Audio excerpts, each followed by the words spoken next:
I'm gonna relocate the battery into the trunk. So if you come in here, there's one of these plugs. Yeah, pop that out. That actually connects all the way through underneath the seat. You pull this out, it's actually glued down. And then I'm gonna feed it out here and tuck it underneath this plastic here. Also, if you need to get to your fuel pump, this is where your fuel pump is. That feeds through easy, no guide was needed. Didn't have to tape it to any wire. Came out super easy. That edging scrapes the wire pretty easily, so I'm just going to drill a hole in the plug and put it back. Use that as a grommet. Same thing for the one on the trunk. Recommend throwing some tape on the edges of the holes. Easier to do it beforehand than when you already have the wire through.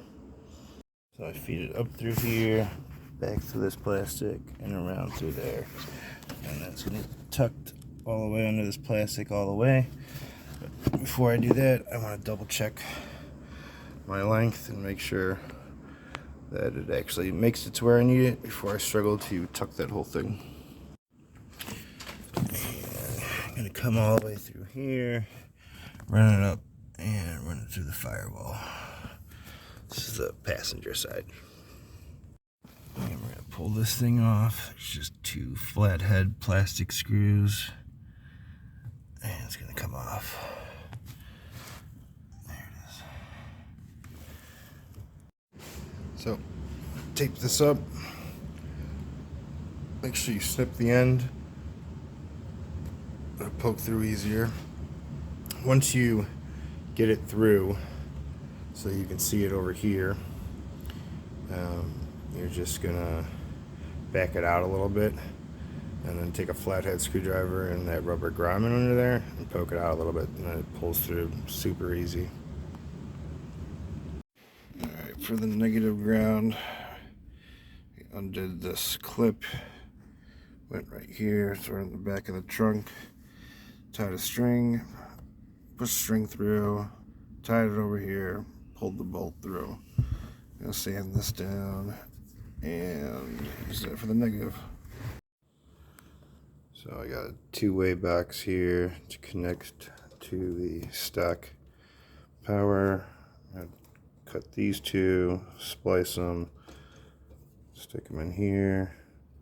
Obviously cut, spliced the new line. So I switched the side for the positive to the battery just because of gauge size. So these two fit over here, and then put this large stock line on the other side. And that's it. Put the cover on it, and it's perfect. And now I'm going to pull back the little bit of extra slack that I ended up getting so that I have a little more in the trunk.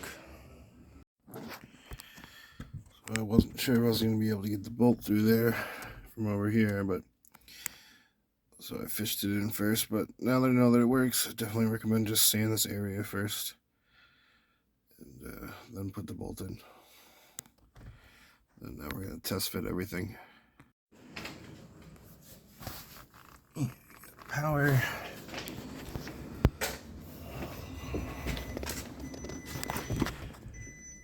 I just put a terminal connect on there, connected this, and then I've got this bolted down with a couple washers, and that's it. And I gotta mount the box